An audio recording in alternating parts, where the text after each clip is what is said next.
You're listening to the ESO Network, your station for all things geek. Hey there, welcome to episode 249 of the Soul Forge podcast.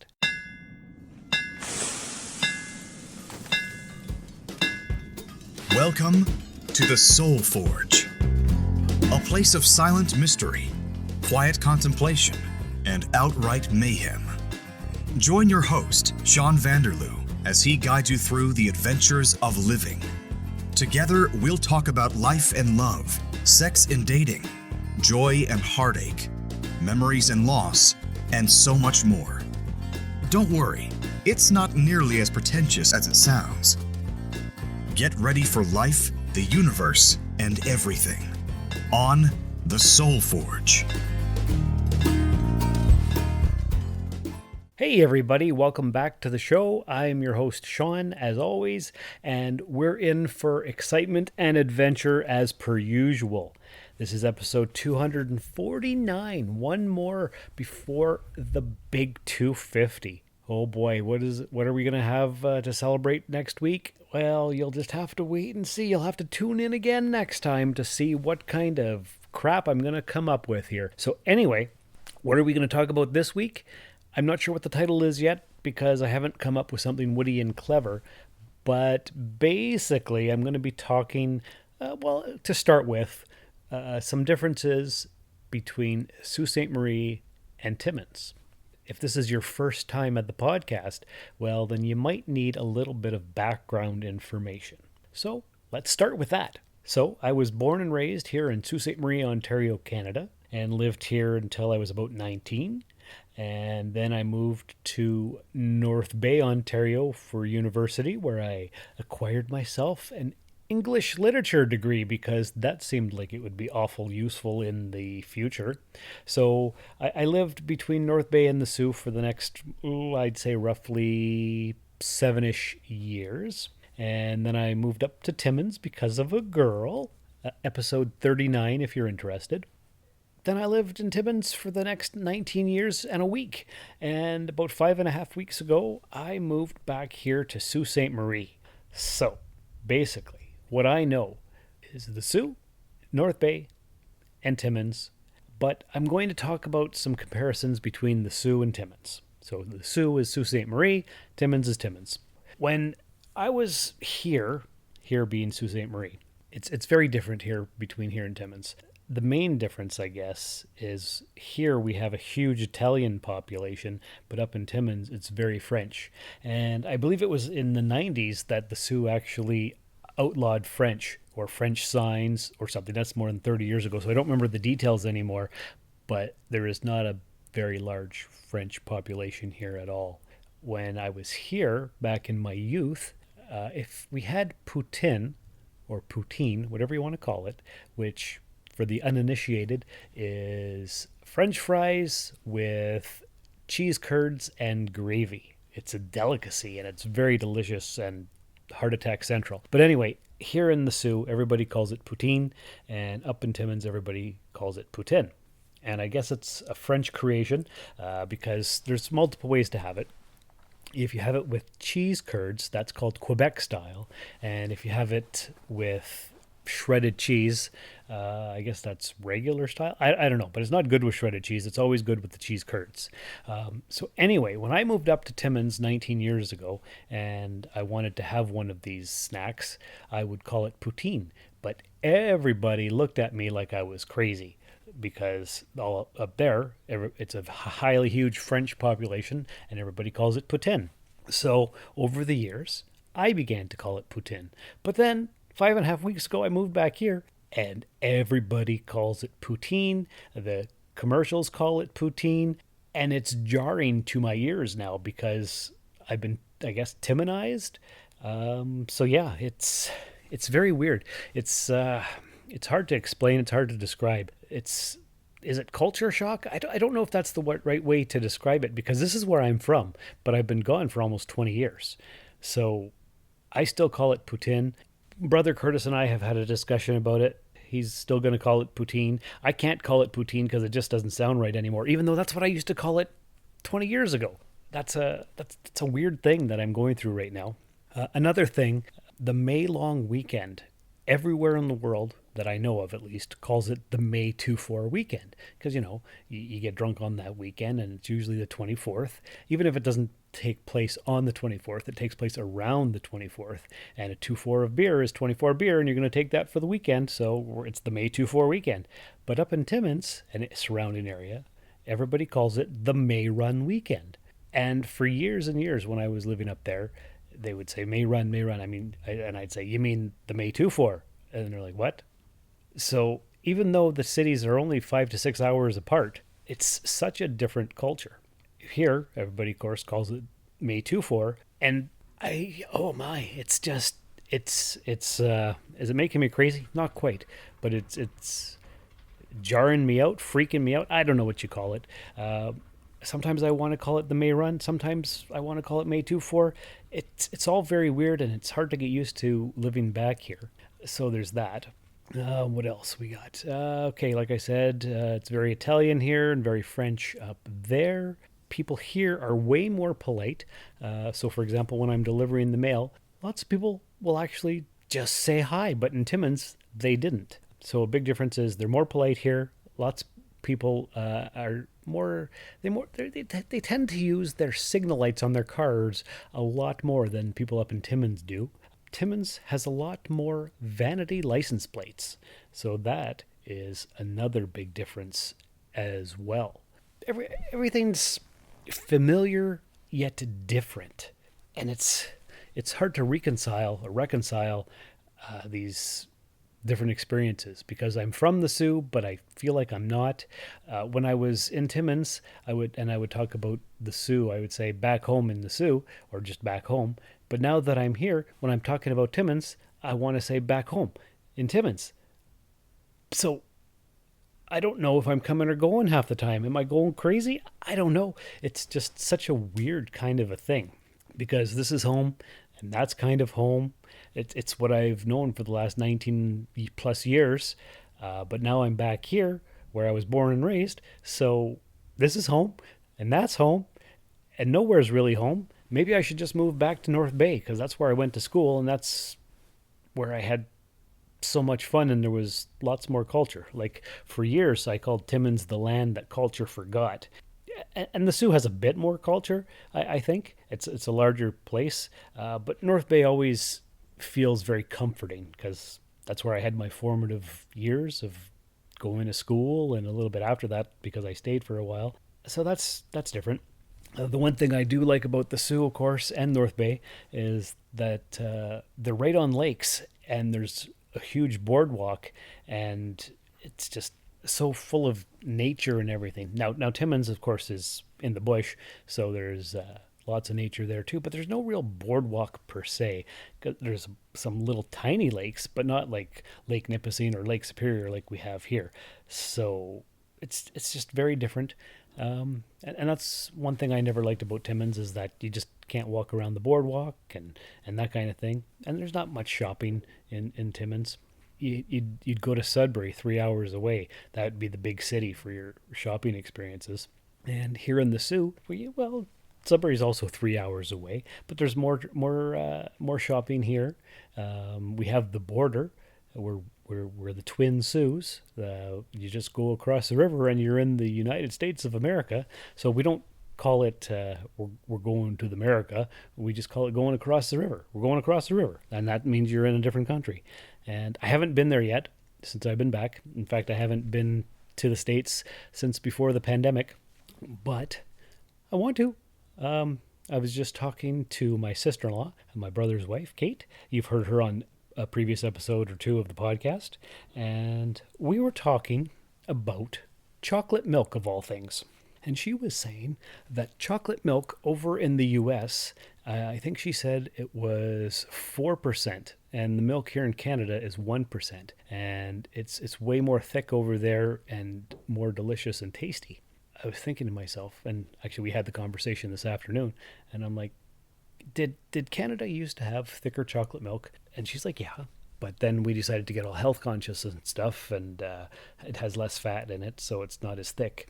It's more watered down. And I'm like, okay, that makes sense. because I was thinking chocolate milk used to taste so much better when I was a kid, and I didn't know if it had changed or if it's because I became an adult, and so chocolate milk isn't as delicious because I'm an adult.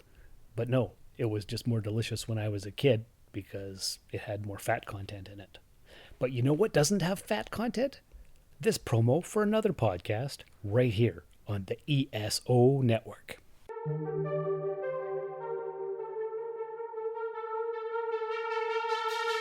Comic-Cons are back and fans are ready.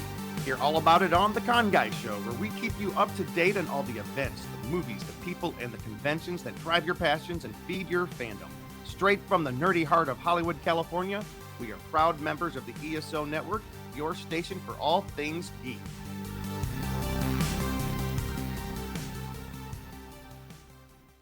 Now, how was that for a transition? That was pretty good, right? I'm trying to be the master of transitions. Just ask my buddies over on the Cosmic Pizza podcast and the Epsilon 3 podcast. Those are two other podcasts that I host or co-host with my British buddies Paul and Dan. So if you're not listening to the Cosmic Pizza podcast, you should be, because it's all about general stuff that we talk about, like favorite movies of the decades, or the last one we recorded, I don't think it's out yet, but we had a Teenage Mutant Ninja Turtle toy collector on, and we talked to him for a bit. And the Epsilon 3 is our Babylon 5 rewatch podcast. So if you like sci-fi from the 90s, you'll like the Epsilon 3 podcast. So go check those out as well. Plus, whatever promo I played for the other podcast there on the ESO Network and all the other ESO Network shows. All right, so that's enough of that. What else do I want to talk about? Differences and stuff. Well, let's talk about my job, because there's a huge difference in the way that my job is. Like I said, I'm a mailman. In Timmins, what I would do is show up for 8 o'clock.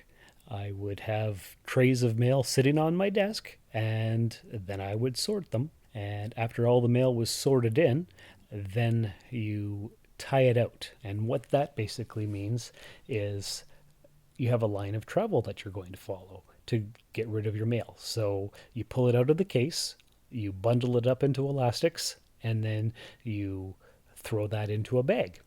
And you put a tag on it and put it onto a cart. Somebody from the contracting company takes those bags and puts them in those gray boxes that you see on street corners. And so you take your mail, you'd go out there. Either you would walk out and deliver your mail, or you would call a cab, and the cab would come, pick you up, and take you to your destination, and you would deliver the mail until you got to the next drop box and pick up more mail there, deliver that mail, go to the next drop box, and deliver all your mail till you're done. And then just before you were done, you would call your cab and wait for it to pick you up, and then it would pick you up and take you back to the post office. And then you would see if you had flyers to prepare for the next day, and if you didn't, then you go home. That was how it was in Timmins. Here in the Sioux, it's very, very different. It's similar, of course, because you're still delivering the mail, but the way they operate is a little bit not odd, I guess. It's different from what I'm used to. So what you do is you either show up for 8 o'clock or 9 o'clock, depending on the week. Because of COVID protocols, they don't want everybody in the building at once. So this week, I come in at 8 o'clock. Next week, I'll be coming in at 9. The week after will be 8 o'clock. So I get there. What you do is you get to your desk. Now, at the end of your shift the previous day, you've already sorted in your mail that you're going to deliver that day because they're a day behind. So what's at your desk waiting for you, of course, is all your scannable parcels that you're going to deliver. So all your mail is sitting in the case, and now you're going to tag your parcels, which means you put a little flashy card in so you know which address these parcels go to. So you set that all up, then you tie out your mail, you put them into bags. You don't put them on a cart. Somebody comes along and takes your bag from the floor beside your desk.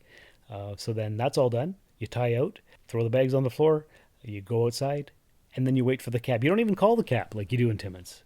They just know to come. And sometimes they're there right away. Sometimes you have to wait 5 or 10 minutes. It just depends.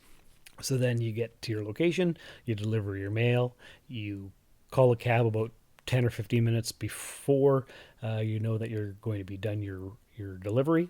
And then the cab comes, And then you go back to your office, and then you see what kind of flyers you have. You prep those, and you have a tray or 3 of mail that you put in your case for next day's delivery, and then you go home. So in Timmins, you sort the mail first. In the Sioux, you sort it last. So it's very different. The supervisors are, I think, a lot more friendly here in the Sioux, way more relaxed. So that's nice. So what do I have written down here? The mail system. So the flyers are different. Oh, the flyers. In Timmins, I had the best route in town. It had a unique postal code, so I got the least amount of flyers just because of the way it worked out. But here, it's non-stop flyers. I'm in what's called the Pea Patch, which is the central area of town, and I get bombarded. So I'm not liking all these flyers. So that's not good. So the cabs are different, the flyers are different, the sorting's different, the supervisors are different. Last week, what happened was I was sorting the mail at the end of my shift, and one of my coworkers, I think she works for the union, I'm not sure, but she was asking me how I was enjoying my route. So I told her the differences, like how in Timmins my route was flat and there were hardly any stairs up to the mailboxes, and I didn't get a lot of flyers. And she was like, oh, well, your route is a lot different, isn't it? I'm like, yes, because there's more hills, there's lots more flyers. And here in the Sioux, turns out that a lot of people have their mailboxes at the top of their stairs. And if there's one thing a mailman hates, it's stairs. So PSA for all you people out there, put your mailbox at the bottom of the stairs where it's easy to get to. The last thing a mailman needs to do is walk up the stairs constantly. It's annoying. So anyway, this lady said, well, it's not guaranteed, but there is a route that may be coming up within the next month, and it's in the top 5 best routes in town. It's way more flat, and it's not central. It's more in the east end, so there should be less flyers. So it's flat. They did a big campaign a few years ago where they asked all their customers to put the mailboxes at the bottom of the stairs. And on my route, not too many people did, but apparently over there, lots of people did. So if this route becomes available, she said I should bid for it. It's all based on seniority, and because I've been there 15 years, I have a pretty good chance of getting that route. So if it becomes available, I am jumping ship and getting off my route and possibly getting a better, flatter one. So that's what's going on there. So that is how the mail delivery system works, at least in the 2 places that I have lived and delivered the mail. So what else do we want to talk about? Let's see. I talked about chocolate milk, so that's that. Travel. What did I want to talk about travel for? Oh, that's what the sister-in-law was talking about. They're planning on a trip to Traverse City, which is in Michigan, and it's about 3.5 hours away, and apparently it's full of quaint little shops and all kinds of stuff, and I've always wanted to go there, and I never have. So being right on the border means the opportunity for travel is a lot better than being up in Timmins, because that's 6 hours from the border. So I plan to do a lot more traveling in the future, which is something I've always wanted to do. Yard sale season is coming up, and I'm planning on going this weekend to yard sailing, the first yard sales of the season, so that'll be fun. On the May Run weekend, or the May 2-4 weekend, or whatever I end up calling it, I'm going camping. Brother Curtis always goes camping with his buddies, and he's always asked me to go, and I've never been around, but now that I live with him, I can go. So recently I bought myself a tent and a sleeping bag, and a camp chair just the other day, and I've got some other supplies, and so I'm gonna try this whole camping thing because it's something that I've wanted to get into for years, so that's what I'm gonna do. And I suppose, I imagine, the last thing I'm going to talk about is my adventures on TikTok. As many of you know, well, I don't know if I've ever actually mentioned it because I never really talked about it, but I was anti-TikTok for a long time. I thought it was something stupid. I never really looked at it, didn't know much about it. It just seemed ridiculous. But during the Easter weekend, Brother Robin said, sign up for TikTok. There's a special promotion where if I invite somebody, I get $25. And since he's always poor, I said, okay. And then I started looking at it, and now I'm addicted. I go down the rabbit hole of TikTok every day. Not every day, but most mornings I'll do a quick update from my route, and I'll say, hey, all you people, it's mail delivery day and whatever. Just little updates. And the one that I did about a week and a half ago, it's got 121,000 views, which is pretty crazy. Lots of comments, lots of likes. Most of mine only have 300 or 400, but it's fun. It's almost like a mini podcast, but you get more immediate feedback and more reaction, and you don't really have to edit anything. You just have to hashtag it, and people find it. So it's amusing, it's silly, it's addictive, it's fun. If you're not on TikTok, you totally should be, or at least, well, you don't have to be. But if you want to see my shenanigans, you can follow me there. I'm at Soulforge Podcast, because that seemed to be the easiest way to do it. And there's a link to my YouTube channel there, and I think, well, there's not a link, but Rusted Robot Toys on Etsy is in my bio. So if you want to buy some vintage toys, go to Rusted Robot Toys on Etsy. That's my shop. But check out my stupidity on TikTok. I do a lot of silly things, a lot of flirty things, a lot of mail updates. It's all very random and silly and fun, and that's really just about it.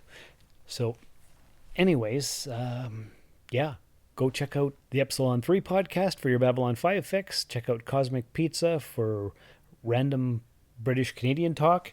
What else? Check out TikTok. Check out Rusted Robot Toys on Etsy.